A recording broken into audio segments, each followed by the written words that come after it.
Alright, so this is going to be kind of an update videos on the changelog for version 2.0, as well as kind of a brief showcase. I'm not going to be showing everything, but I'm going to be showing a good bit of what all is included in the plugin. So really just to begin, we can go ahead and view the bug report status improvements / changelog Google Doc that I have set up that you can also view as you wish, where I kind of keep up to date on when I do stuff, when it gets added, as well as the submissions. I also have a feature list. Now this is not 100% up to date. I believe I am missing some things, so I'm going to have to go through this, where you can get a brief overview of what all this contains, what all you can, well, not all you can do with it, but it'll give you a good idea. So to begin, let's start with an overview of what has changed since the last release to version 2. So the main thing, obviously if you're not aware, has been a complete art overhaul. So nearly all of the assets regarding the character, the firearms, all the attachments, those have been completely overhauled. Same thing goes for the animation. Now, to begin, we ended up fixing a potential bug, so this is not a guaranteed one all the time. It just kind of happens randomly. That happened with a firearm collision that could cause a crash. So this was just one of those safety measures just to prevent any sort of issues. We ended up adding 3 functions. The third one can be ignored as it's the same thing, it's just on the character. But we added the ability to easily trigger a ragdoll for any mesh that you wish to have, such as your character skeletal mesh, as well as ragdoll with impact. Now, ragdoll with impact, it's the same thing. It takes in the mesh, let me zoom in a bit, as well as the impact location and the amount of force you want to apply to it. So for example, if you shoot a player in the head, that's going to kill them, so it's going to want to trigger a ragdoll. So you just pass in the impact of where that projectile hit, as well as the impact force that you want to apply to it based upon your projectile. So for example, if you shoot them in the head, that's going to give the effect of their head kind of being snapped back by the projectile. And here's just more rough information regarding that. Next up, we have a new C++ actor. Now this is going to be changed to be component based, but this is going to be the basis for my gore system as well. So as you can see here, does not use render targets and really anything else to receive or to do this, but we have actual holes being created. So as you can see here, these are actual holes. You can see right through them. Just like so. It's easier to see now that the decal has disappeared. But this also gives out this ability to detect whether or not your projectile has hit a hole. So you can scale this between range, so you can kind of control the radius of it. But like for the check, so if you were to shoot and your projectile hits right here where this hole is, it's not going to do anything. So we have booleans that return true or false based upon that hit. So that allows you to do things like shoot right through, like let's say you had a wall that's just a metal wall and you shoot some holes in it. Well, if your bullet hits one of these holes, you have the ability to gather the information as to whether or not it hit the hole. So if it hit the hole, it's just going to go right through. You can handle it however you wish. However, if it doesn't hit the hole, you would want to probably do something like spawn a new hole, reduce your projectile's velocity, and spawn your effects and all that kind of stuff. So that's what that takes care of. And again, that is going to be moved into components to kind of simplify it a bit. Now, I started working on improving the whole material. This is more so in relation to the gore because that's going to be what drives the gore system as well. So that's all a work in progress. It's not finished. It's just been introduced. Next up, as you can see here, I deleted pretty much all the assets. I set up the Firearm Customizer to work with the new character. So this guy here where you choose all your attachments and all that fun stuff. And then next up, fixed a crash with the Firearm Customizer that was related to user error. And what I mean by user error, I mean dev error. So basically, if you added a new part, a potential part that you wanted to have to be able to be selectable in the Firearm Customizer, and you didn't set the part to equal anything, it was just a null part, then the game would just lock up and crash. So that was one of the fixes there. Not really too big of a deal, but just kind of a quality of life improvement since the Firearm Customizer is meant to be overhauled by the developer to basically support their game how they want it. So they're just meant to fine-tune and make it how they want. It's the Firearm Customizer that is provided is more so just a guide or an example that you can follow and copy and paste from to build upon if you want. Next up, fix the bug with the magnifiers. So I don't remember this bug in the previous update, but I don't know if it happened when I was just tinkering with stuff or what. But there was an issue with the magnifiers when you would start the game and you had a magnifier already on the firearm, it would not be working. So it would just be kind of locked in place. And the only way to activate it again was to unflip it and then flip it back in to where it would just start working. So also fixed another issue, which I need to replace that to fix. I may have done that up here, I'm not sure. But to save on performance, I do not have the magnifiers or anything really being activated when you are not aiming. So the magnifiers, when you would flip them out, they would still be activated. And that's not something I wanted, because if you're not using it, there's no point in having that set up, so it's just a waste of performance. So that has been fixed as well. Next up, as of the release. So I finished up all the animations. Same thing, I deleted all the old assets that I'm not going to be using. Fixed pretty much all the warnings. So now whenever you package, like for example, I've already done this, but if you package a game with the plugin in it, you will not get any warnings, no errors, nothing. You should be good to go. Set up all the assets, including the thumbnails. Fixed a bug with the empty casings following the firearm. So for example, when you would shoot and your empty casings would be laying on the ground and you turned your character around, those casings would rotate with your character. So that's just been fixed. Created a basic master chem light material.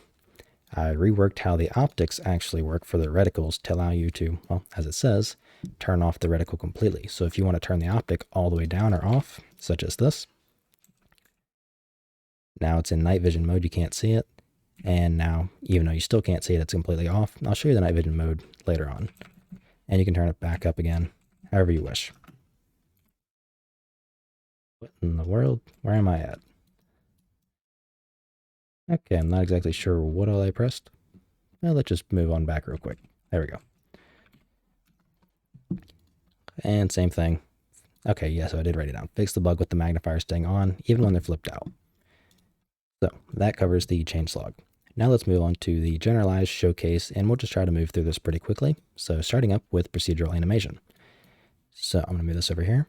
We have a good amount of stuff. We have aiming, recoil, sway. Everything you see here is all done procedurally. The only thing that you need is a single idle pose. So for example, this pose right here, that is all you really need. Nothing more. Everything else gets layered on top of that, such as the aiming, sprinting, go into high and low port, and same thing, the firearm collision. So here's the short stocking. Here's actually going into the collision part. You can see how all that works. And same thing goes, the spine is also procedural. Oops, pressing the wrong key. And all that fun stuff. So looking up and down, like I said, that's all procedural. And same thing, that allows you the ability to reload while aiming. So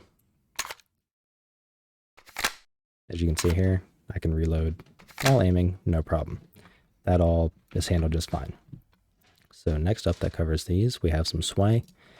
So for example, if you're able to see, it's kind of hard to tell because it's very subtle. But the sway while you're aiming and all that kind of stuff, that is also handled procedurally. You can control that, scale it up and down based upon weapon weight and ergonomics and all that fun stuff. You have the sprinting, which I showed you, spine, which I showed you, the left-hand IK. I'll give you a brief overview of that. So right now I'm not using it, but we do have the ability to add, for example, forward grips. So if I were to add one, such as this, the hand would snap to it, and this is also getting a complete overhaul as well. But it would snap to the forward grip, and you're able to, as you move the forward grip up and back, the hand would follow it. So that is functional, that is in there and working. I just need to kind of go back over it with my new ideas to improve it. Next up, third person stock position. So this is for when you're aiming. So let me go ahead and give you a rough idea here. We need to play with 2 clients to use it, and I'll show you the settings later on. Here you can see, here's my character. And as you can tell, when I aim, the stock moves kind of up and in a little bit to match. So that is completely configurable on the firearm as well for the third person character. So you can choose and really customize where the firearm goes when aiming for the third person. And that is a big thing because you don't want the stock to go right in the center of the screen where it would normally go for your first person view, because that just looks bad. And same thing, the third person head tilt, which you just saw. So as I aim, You can see my head tilts in as well. Again, that is all procedural. And I already showed you that. So now let's move on to the firearm. So we're going to be covering kind of a brief overview of the settings and kind of what they're for. So let's head over here to the M4. I'll just go to the normal. And first thing we have is the index. So what is this firearm index for? That is to allow you to easily kind of cycle through which animation set to play. So for example, if I head over here to the character and look at the base animation graph, here we have blend poses by integer, and it takes in the firearm index. So if I were to have another one, let's say, for example, this is the, let's just say shotgun. Well, what I would have is if I had another one and I plug it in, if my shotgun had the index of 1, well, it's going to go from playing the M4 to playing the animations for the shotgun. So that's how that gets handled. So you can really easily cycle between firearms with this manner without really too much trouble. And it's kind of like doing a blend on, or not a blend, but actually I think it is called blend by bool or something like that. Or, well, not bool, enum, where you see the firearm names.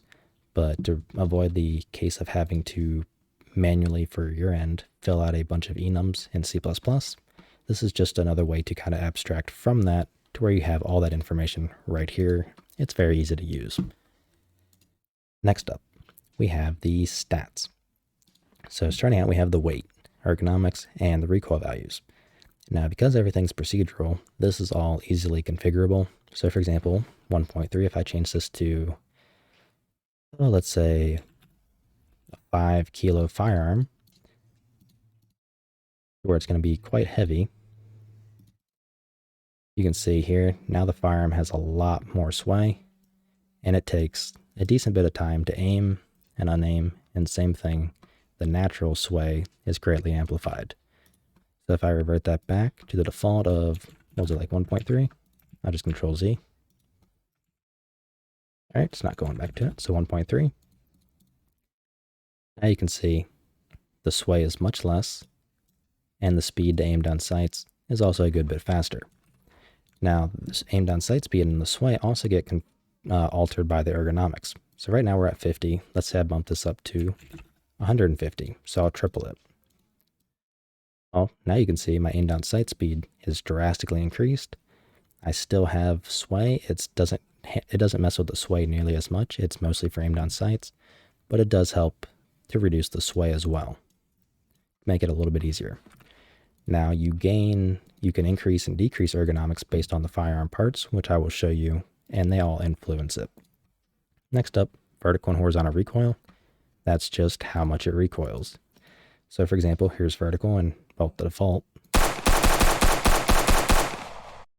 Not a whole lot, just nice and controllable. Let's say I go to something ridiculous like 800 and 1500.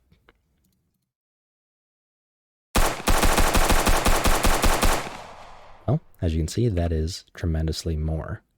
What was that? I don't remember what the values were. Yeah, those. Next up, we have fire modes. So this is just a default. So we have safe, semi, burst, full auto, and bolt action. I'm probably going to remove bolt action, but those are just to allow, they're already replicated and set up for you. So you cycle them just by calling the function. That's handled for you behind the scenes. You just have to retrieve the value, and you can use this enum that is provided. I'll show you an example real quick. So here we have the fire function, and down here we have our enum. So switch on e-fire mode, and here we can control that. Now this again is replicated, so you can do what you want with it. Next up, we can control the fire rate from it. These are just base values. Given the firearm here, I just have an example written entirely in Blueprint to show you how to use them. So this plugin is meant to be built more so as a framework. So anything that is going to be project dependent is taken out. So I'll most likely be just replacing that kind of stuff with a Blueprint version to show you how to do certain things with it to make it functional. And then we have the burst counter, so you can increase and decrease this, and that modifies the burst. So for example, if I set this to 6 and I switch to burst,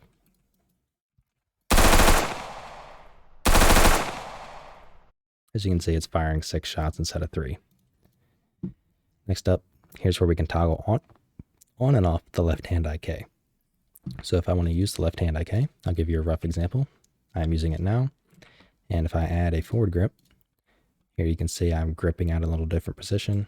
If I move it forwards, my hand just moves farther forwards. If I move it back, the hand moves farther back. So it follows along with it. I just don't have a hand pose for it. That's going to be coming later on when I redo the left hand IK system, which is also going to remove the grip type, so you can ignore that.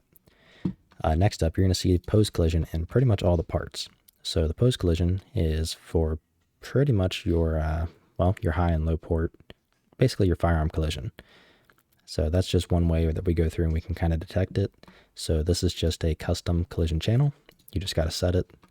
And for example, if I click on this wall here, I have all the collisions set up by default.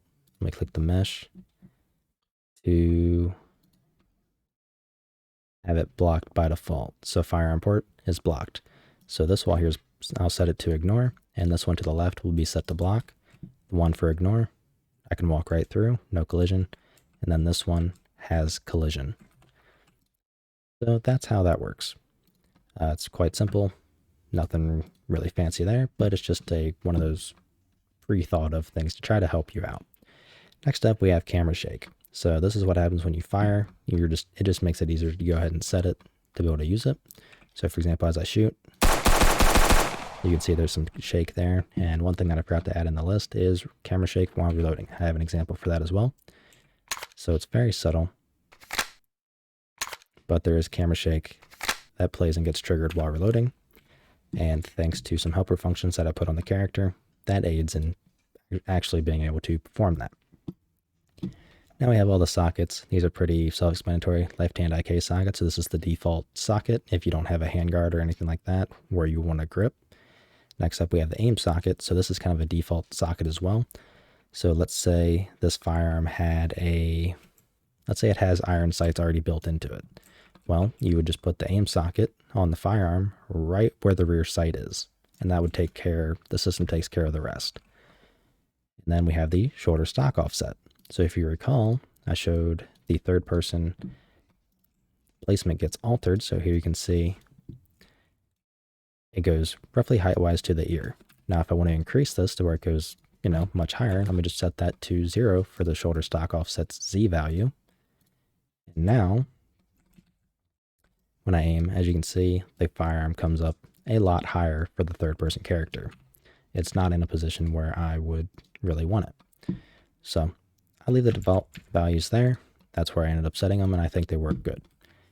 Next up, we have high and low port. So these are all your settings there. I need to rename this section, but basically it alters how far you can short stock. So for example, the short stock pose is set to 18 right now. Let me set that to, let's do 50.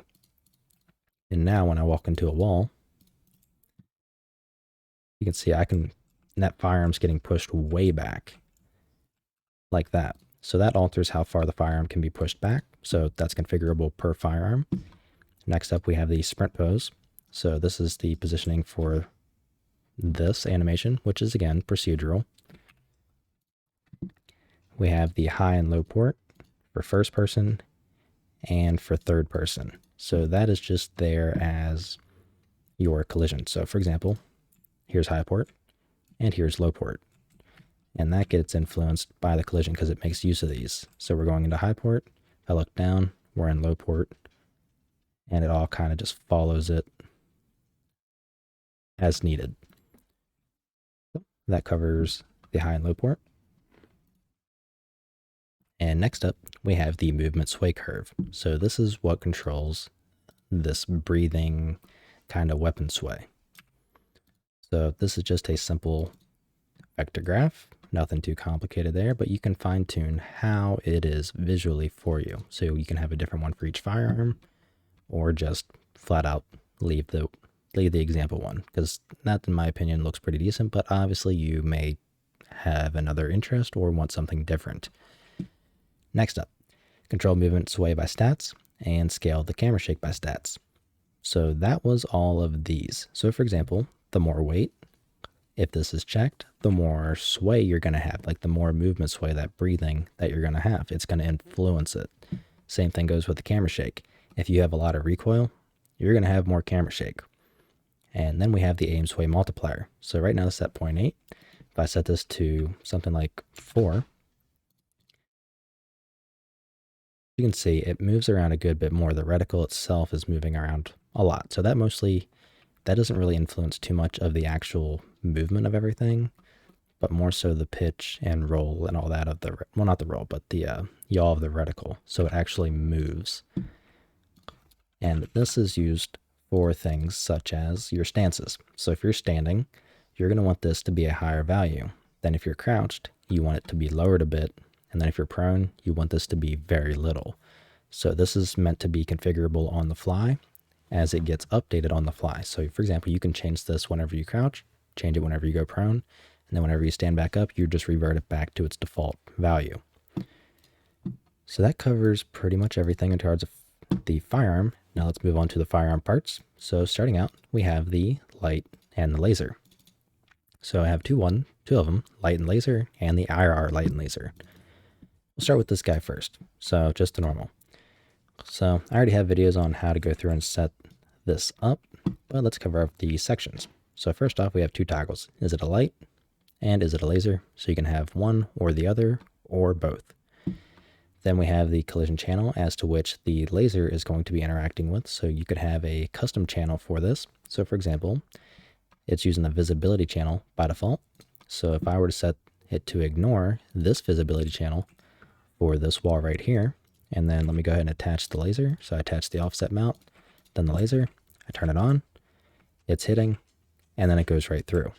So it's not making collision with this wall here, but it is with this wall. So that would be for things such as glass. For glass, you would probably want to set it to ignore and go from there. So you would want your own collision channel, and you would just set it right in here. We have the max laser distance, obviously max distance of as far the laser is going to go. Then you have the materials, as well as the dot materials. So you would want to synchronize these. So red, blue, and green. Same thing for the dot, red, blue, and green in that order. And this allows you to make your own color, your own brightness, your own emissiveness very easily, as well as you can cycle through them. So I'll turn on the laser and I'll just cycle right through. So we have red, blue, and green. Very simple. Then we have the part stats. So each part has their own stats. So how much weight? So for example, if I add this part to the firearm, it adds 0.1 of a kilo. As well as it doesn't influence the ergonomics and it doesn't influence the recoil either. However, we would have other attachments like this vertical grip that would increase the weight. It would increase the ergonomics, so we would aim down sights and all that a little bit faster, and it will reduce our recoil. So your stats do influence how your firearm performs and handles and all that. And if you don't want it to, you just make sure to set all these to 0. Now, part data, you can really ignore. That's more so for the firearm customization portion of it. Then we have the part type, which by default, because of how the parent classes are set up, that is already set for you. And again, our post collision, which you should already be familiar with. Next up, we have the laser socket. So this is pretty much kind of the point of the laser. So like where it's going to be projecting out from. So in my case, the laser shits right in there because that's where the tip of the laser is. So I have my socket right in there and it is facing directly forwards, so it shoots straight out. Simple enough. As well as we also have on parts the ability to set them to be aimable. So this part, let me go to the mesh real quick, has a socket on it for S_aim. So that corresponds to the socket here. So the aim socket. Then we can just check and it is now aimable. So right now, if I press T, I can't cycle through any sights because I only have one optic on it. If I add the laser, and then I press T again, I can switch and I can aim with the laser. So if I turn the laser on, I can now aim with my laser. And then go right back to my sight. Just like that. Pretty simple, works well. And next up we have the generic parts. So if that was like the 45-degree offset that I was talking about, it's not really, anything important. This is just a basic part using a static mesh that we can attach other parts to. So my attachment system is purely component based, don't have to worry about sockets or anything. So you just add a component like so. You move it around where you want, like I have here, and you can just set the example mesh, so the preview mesh where you can see where it is visually, how to line up and be attached and all that. And then you want to set the settings. So here we have possible parts for it. So this little 45-degree offset mount can take in a lighter laser or the infrared lighter laser. And if I wanted to, I could add a sight to this. So for example, I'll just quickly add the hollow sight as a third option. Then I'll go and add the mount. And now I can select the hollow sight. So now when I aim, I can aim with this hollow sight just like that. So that's kind of how that is set up to work. So then we can also have default parts. So if I wanted to, by default, load this with a light and laser, I would just select the light and laser for the default part. And whenever this part spawns, it will also create and attach the light and laser part. Now, all these parts are as well movable. So for the example, this optic here, if I click it, I have the ability to drag it around, place it wherever I want. And same thing goes for the stock. You can adjust the stock and link the pull as well. So I'll show you the stock real quick. Here is by default my normal aiming. As you can see here, the buffer tube, you can just barely see the end or the start of the buffer tube right there at the bottom center of the screen. Now if I extend this all the way out and aim again, as you can see, I am now farther away from the optic because my stock has been pulled back. Now if I collapse it again, I am much closer. So that's how that's set up, and that works as well. So that pretty much sums up the generic parts. Now we have forward grips. I already showed you that's very simple. The only difference is you want to make sure you have a setting for where you set the grip point. So this has a hand grip socket. I just named it S_left hand IK. All it is a simple socket on this mesh where you want the left hand to be positioned at. Nothing really fancy there. You have all the same settings, and that's about it. Next up, we have muzzle devices. So this has increased. Actually, I just realized I forgot to add this to one of the settings here, but well, the bug fixes / changelog, but I added another setting for this. So if we head over to the muzzle devices, and we'll start simple. Here we have the default flash hider. However, it has a suppressor onto it. So if I go ahead and just hide the suppressor, here we have the default flash hider that comes with it. And we have all of our settings. So same thing, part stats. You have a checkbox as to whether or not it is a suppressor, which you want to obviously set if you want to have suppressed gunshots in your game as well. So you can more easily get that. And just more stuff for the firearm customizer and the muzzle socket. So where is the projectile going to spawn? Like where do you want it to spawn from if you're going to be spawning it from the muzzle? So that's what you would set. So this socket is positioned right in front of it in the center, pointing that direction. And it's just called S_muzzle. So this also has the ability to have parts on top of it as well. Anything does. Except in this case with muzzles, I rewrote it again to make it functional. So for example, let me go ahead and re-add the suppressor there just for the visibility purposes in the preview mesh. So right now, I have the flash hider on it. So as you can hear, it is not suppressed. But what I can do is I can go ahead and add the suppressor on top of it. And now I'm shooting suppressed. So I switch back to just the barrel. You have to add the flash hider because there's no other option for it. So you add the flash hider, then you get the option for the suppressor. So you can have muzzle devices that are required to mount certain suppressors on. So that way you could have, like Yankee Hills has these, for example. Surefire does, and a couple other brands. Or if you wanted to, you could just have a direct thread suppressor like this oil filter right here, which is my prized possession. So you could just add and throw that right on, and now you're running a suppressor directly on it. Or just take everything off and just deal with the noise. So that's how the suppressors work. Next up, we have flip mounts and magnifiers. So these are kind of conjoined. So we have the option here. So by default, we have a flip mount, as you can see here, which I added a part component on, which is the magnifier itself. And we also have complete units. So what I mean by complete units is, well, it's both conjoined. So we have the flip mount and magnifier combo. So they're kind of like together, if that makes sense. They're all one piece. We don't have to have a flip mount and then a magnifier on top. But settings for this, again, they're quite simple. I never actually set, let's see, what do you call it? The flip mount? Or let's see, if I search for mount, it might come up. Magnifier mount. There we go. I forgot to set that.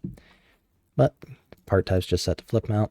It's not going to be amble or anything like that. Main difference is, for example, if I go ahead and remove that guy and I add the flip mount, as you can see here, the default part is already set.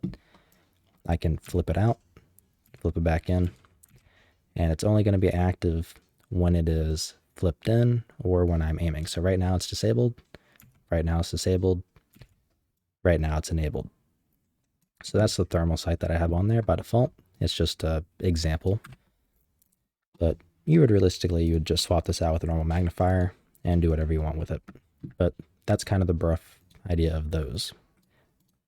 Let's see, optics and reticles. So like you saw in the changelog, I had redone the reticles as well, so you could turn the optics all the way off or have kind of better night vision settings.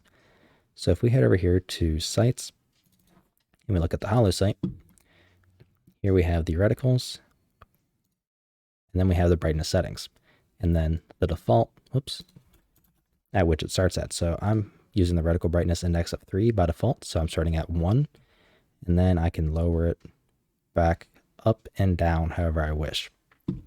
So if we head over to a nighttime map, so let's go to the night shoot house. I hit play, let me go into the light so I can actually see. What I'll do is, well, you'll just be able to see it a little bit easier. Actually, I forgot to do one thing. I have to set up the night vision magnifier real quick, so I'll show you how to do that while I'm at it. So I open up the flip mount, go to the part. I only have one option so far, and by default, I'll just go ahead and add it.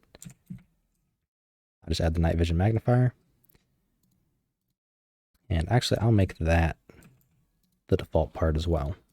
So now when I hit play, I should spawn with the night vision magnifier on it. So I'll move the red dot forwards. And here I have the night vision magnifier. So as you can see right now, it is obstructed heavily by my reticle. So I'll just turn it all the way off and I can see pretty well. So there's the night vision. Then if I turn the reticle up to 1 to the night vision setting, you can see here, we now can see the reticle. But if I flip it to the side, you cannot see the reticle because it's so dim, but the night vision magnifier behind it is able to pick up on it. So the night vision and the magnifier, that's just kind of more of an example than anything. This would be your normal night vision post-process. And same thing goes with reticles. You can switch. So I have red and green, like so. You can switch and set them however you wish. So you can change the color that way, or you can set up your own reticles themselves that actually change. So here you see I have green and red of the same reticle. If I wanted to, I could change these to this reticle triangle. And then as I aim, as you can see, the reticle itself changes entirely. So that's how that works. I'm going to change that back to the green. And that covers the reticles and the brightness. And the reticle material index. So this is the material that your static mesh uses. So in my case, element 1 contains the reticle. So I put 1 for the material index. And that kind of handles that for you. And as always, you have the aim socket, which you need to have so it knows where you want to actually aim through on the part. Now we have magnified optics, so kind of more lines of our scopes. So I'm going to go back to the day map so we can show this a little bit easier and look at those. So here I have 1. The settings on this are pretty much the same as always. You have your magnifications, so starting at 1 power, going to 4 power, then 8 power, and first focal plane or second focal plane, which I have explained in a previous video. You can Google that to get a better definition of it. But I'll switch to the mount, and I'll add that. So first focal plane is as you zoom in, so you crank up the magnification, your reticle also gets bigger. So you've seen this in games like Escape from Tarkov. Well, now you have that feature in here. And then if we turn that off, second focal plane, it stays the same the reticle does not zoom in or it does not grow with magnification. So as I zoom in, as you can see, the reticle stays the same. It does not increase. Okay, and starting from the top real quick here, we have the scope refresh rate. So this is a kind of a performance measure, and will be tweaked a little bit because I want to add another setting that I had that I think is a good idea. But this is enables you to get a good performance bump for using render targets. So this should make it to where realistically any machine should be able to run my render target optics along with a couple other small performance measures taken. So that combined with disable when not aiming, which I need to make sure I have enabled, really does give a boost to performance. So what I mean by that is, let me switch to the optic again. So right now I'm at 60 frames per second, so it is updating the scene inside of the optic 60 times a second. Now when I stop aiming, it is not currently active. The render target's not capturing, it's not updating itself, it's not wasting performance because I'm not even using it. Then when I start aiming, it is back to using it again. So that's what this setting here does, and this setting. And that's also what controls the thermal. So for example, if I throw on the thermal sight, which I'll get to in a minute, and I aim, as you can see here, it's kind of laggy. I think I have the character there. You can see it better. So it's not so smooth in there. It's a little bit, it's kind of like, it's not to the extent of Escape from Tarkov, but it definitely does lag behind. So that's what the frame rate kind of controls there. So again, I'm going to be having more options for this later in the future as well. I just want to kind of leave it there for the time being because it is a pretty decent setup. Next up, thermal optics, the thing I just pretty much showed. So if we open up the thermal sight, it's set up in the same kind of manner. You have the refresh rate, which is set to 20, as you just saw was lowered. You have all your magnifications again. I toggled off is first focal plane because I don't believe these actually, most of these anyways, actually are. And then you have all your other standard settings. The only thing that you really need to make sure of is that you're using my thermal reticle materials, as well as the scene capture has the appropriate settings in it as well. Which, I'm not sure exactly why you're that far out. There you go. That should have been a lot closer like that. So that's kind of how that ends up getting handled. So if we check it out, again, it works all kind of in the same manner. And same thing, you can stack more parts on top. So I added a FPS part component to the thermal sight and mounted it to the top.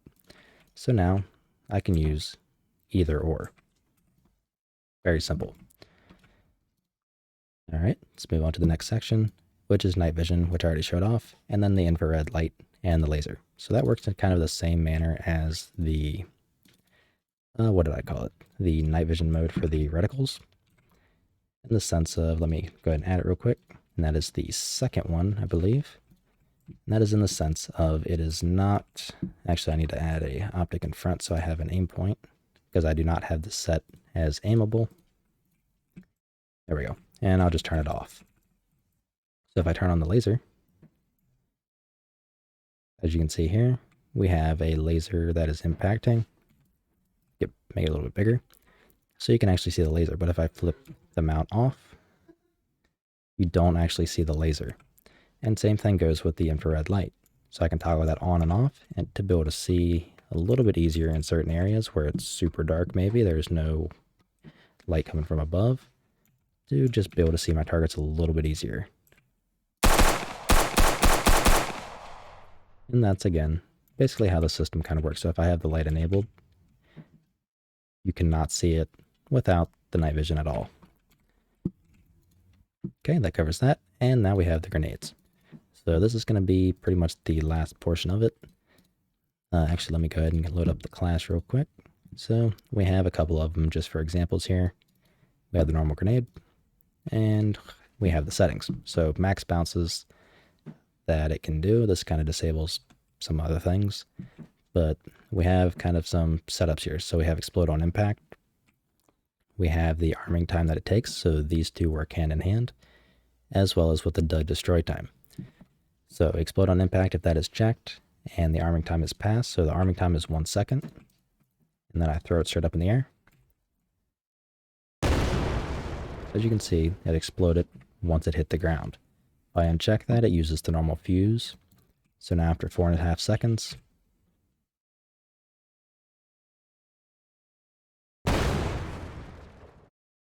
it goes boom. So those are kind of handled separately, but they're used in their own manner. Now the server sync intervals per second. So I have my own kind of interpolation / syncing setup, and that is to keep the client and the server's grenade in sync. So what's going on when the client throws a grenade, they're throwing a grenade like they're throwing their own version of the grenade. So if let's say they have something absurd like 800 ping. Well, when they press G, they throw the grenade instantly on the client.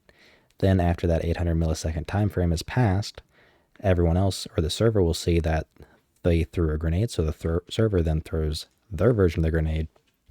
However, that version of the grenade is visible to all other clients, including the server, except for the client that threw the grenade. And then the client grenade is going to start interpolating to the server's position of the grenade. And once it is within a certain range, the client copy of the grenade gets destroyed, and the server's version of the grenade gets set to be unhidden, so it's visible to the client that threw the grenade, and then the server's grenade just entirely takes over. So it's kind of like my own way of staying in sync to where it is as accurate as I can get it on all clients, including when you're at extremely high ping. So I've showed examples of this where I was using, I think it was like 1,000 ping, and all the grenades still lined up where they needed to be. So this is where you would update that. So if you wanted less syncing going on, you would just decrease this value. If you wanted more, you would increase this value. However, keep in mind this does affect how much bandwidth you use. So the higher that this value is, the more bandwidth you're going to lose, or they're going to use, and the lower it is, the less you're going to use. So that's kind of roughly how grenades work. And I have examples with the stun grenade.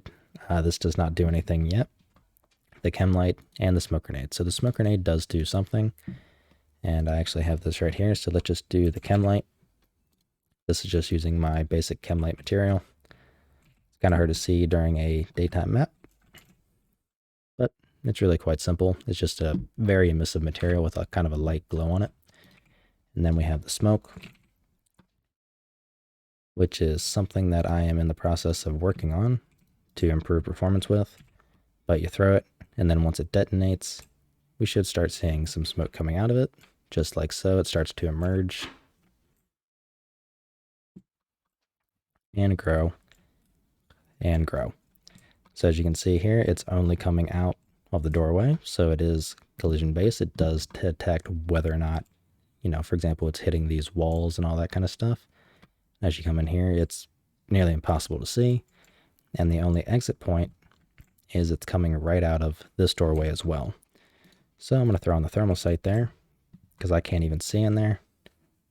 But if I scan through it, I can see that there's a player in here thanks to my thermals. And I can just flat out shoot them. So, because otherwise, if you didn't have these, golly, that's actually got a lot of smoke to it now.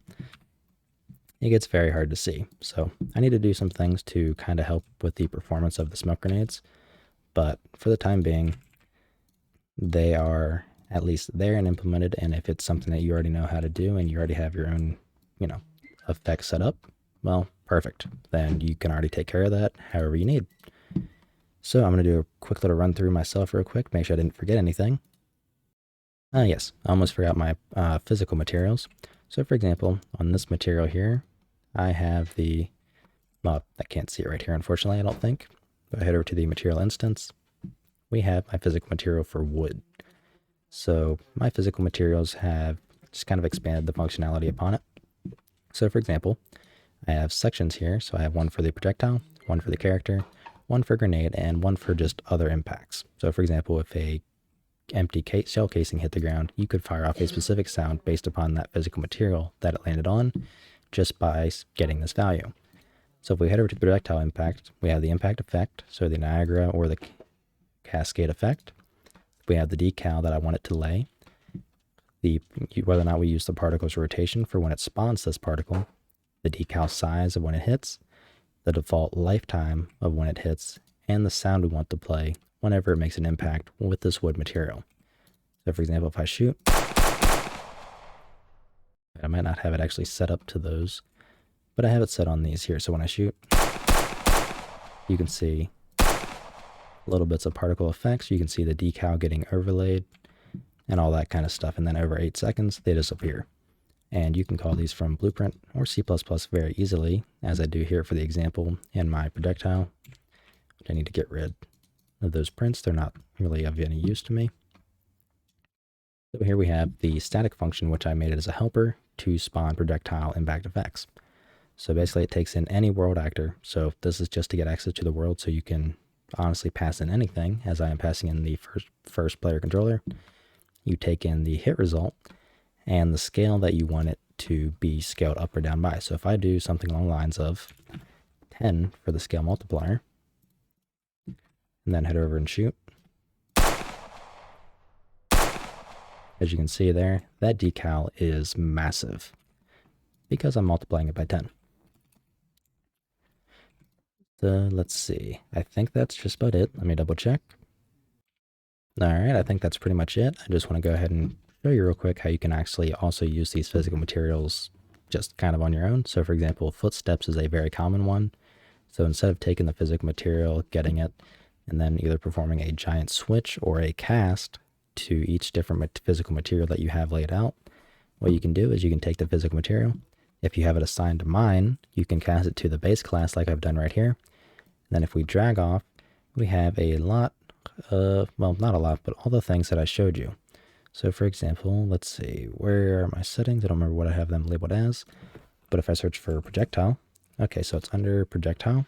We have get projectile effects, in which case we can break it. We have the impact effect, decal, and all the other settings that we needed to get. So in the case of footsteps, you could just search for footstep, split it, and right there you would get the decal that you can place if you want to. You would get the sound that you would want to play. So for example, if I wanted to get this audio here, I could just do play sound at location and then pass in the location of my line trace, and I'm done.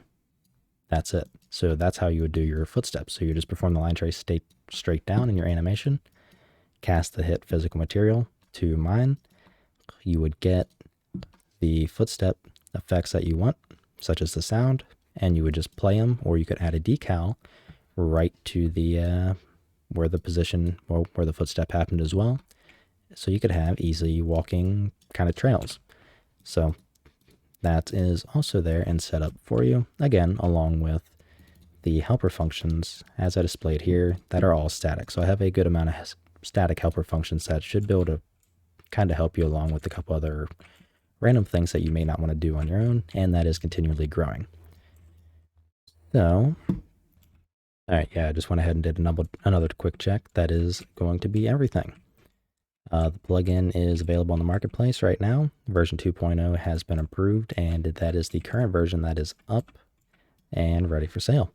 So there will be a link to this in the description below, as well as a link to my Discord if you already have it and you need support for it, or you have any questions or anything like that. Feel free to join it and ask away. So if you're interested, again, the link is in the description, and I hope you enjoy it.